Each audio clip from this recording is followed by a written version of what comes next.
گی ثانیہ ترلائی جیسا کہ آپ کو پتہ ہے کہ ثانیہ ترلائی میں بہت ساری شہادتیں ہوئیں اور جو لوگ بچ گئے تھے ان میں بھی شدید زخمی لوگ شامل تھے، جن میں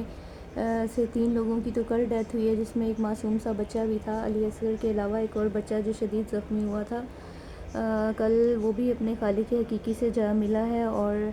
دو یا تین بڑے لوگ تھے جن کی ڈیتھس ہوئی ہیں اور ایک ڈیتھ ابھی آج ہوئی ہے جو اس میں اس حادثے کا شکار ہوا تھا، یا حادثے کا کیا شکار ہونا ہے، یہ ایک پری پلاننگ منصوبہ تھا جو سننے میں آ رہا ہے کہ داعش والوں نے ایکسیپٹ کیا ہے کہ انہی کی کوئی تنظیم تھی۔ اور ہمارے ملک میں شاید عام لوگ آپس میں اتنا فتنہ فساد برپا نہیں کرتے ہیں، وہ لڑتے نہیں ہیں فقہ پہ یا اس طرح کی کوئی بات نہیں ہوتی، کیونکہ ہم اپنے گلی محلوں اور اپنے ارد گرد دیکھتے ہیں کہ عام انسان دوسرے سے اتنا نہیں لڑتا جتنا کہ یہ بیک پہ جو تنظیمیں ہیں یا ڈیفرنٹ جو غیر ملکی ہیں ان میں خطرناک قسم کی جو تنظیمیں ہیں، انہیں پتہ ہے کہ ہم پاکستانی جو ہیں وہ فقہ کی بات پہ آپے سے باہر ہو جاتے ہیں اور ہمارے یہاں پر مذہبیت بہت زیادہ ہے، تو اس چیز کا فائدہ اٹھایا جاتا ہے اور قوموں کو آپس میں لڑایا جاتا ہے۔ فقہ جو ڈیفرنٹ فقہ کے لوگ ہیں، شیعہ ہیں یا سنی ہیں، انہیں لڑانے کے لیے ان کے پاس سب سے پلس پوائنٹ یہی ہے کہ یہ لوگ اسی بات پہ چڑھتے ہیں، دو فقہ کے لوگ،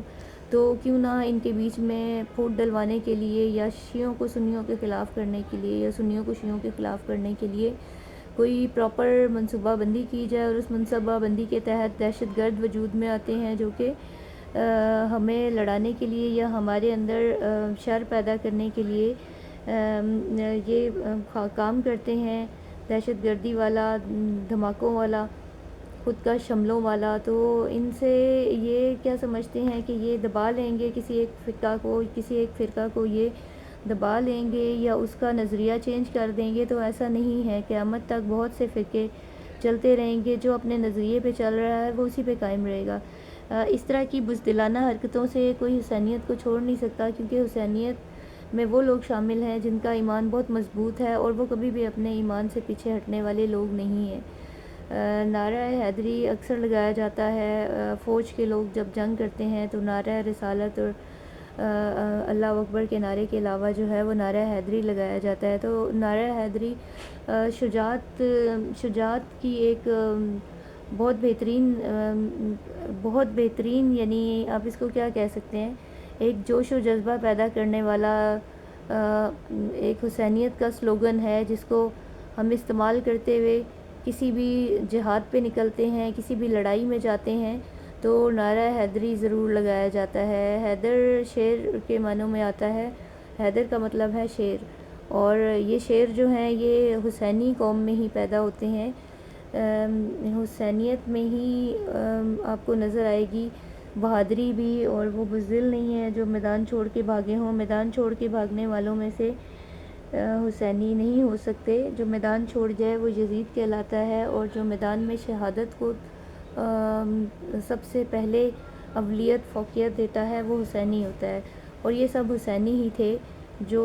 نہتے تھے اور نماز ادا کر رہے تھے، وہ اپنے خدا کو سجدہ کر رہے تھے، نہ کہ کسی ناخدا کو سجدہ کر رہے تھے کہ ان کو دوران نماز شہید کیا گیا۔ ان کا تو خیر اپنا ہی ایک درجہ، ایک مقام وہ اللہ کی نظر میں اپنا بنا چکے ہیں، لیکن ان کا کیا جو اس طرح کی گھناؤنی اور اوچھے ہتھ کنڈوں سے حسینیت کو دبانے کی کوشش میں لگے رہتے ہیں، کیا ایسے حسینیت ختم ہو جائے گی؟ نہیں، یہ رہتی دنیا تک ازل سے ابد تک یہ ہے، یہ رہے گی اور یہ سلسلہ چلتا رہے گا۔ اس طرح کے اوچھے ہتھ کنڈوں سے، اس طرح کی دہشت گردیوں سے، اس طرح کی تنظیموں کی پلاننگ سے آپ ایک بہت مضبوط فقہ کو ختم نہیں کر سکتے، کیونکہ یہ ختم ہونے والا نہیں ہے۔ حسینیت تو آپ کو پتہ ہے یہ تو قیامت تک چلنی ہے، ایون کہ جس دن قیامت آنی ہے اس دن بھی حسینی ڈے ہوگا، اس دن بھی 10 محرم ہوگا، اور ان سب یزیدوں کو جو اس طرح کی حرکتیں کرتے ہیں، جو غیر ملکی ہیں، جو بھی ہیں، انہوں نے اپنے کیے کا بھگتان بھگتنا ہے، اور اس کی سزا ان کو سزا اور جزا کے دن ہی دی جائے گی۔ قیامت کا دن 10 محرم اسی لیے رکھا گیا ہے کہ یزیدیت اور حسینیت کے بیچ میں جو فرق ہے اس کو بتایا جا سکے۔ Thank you.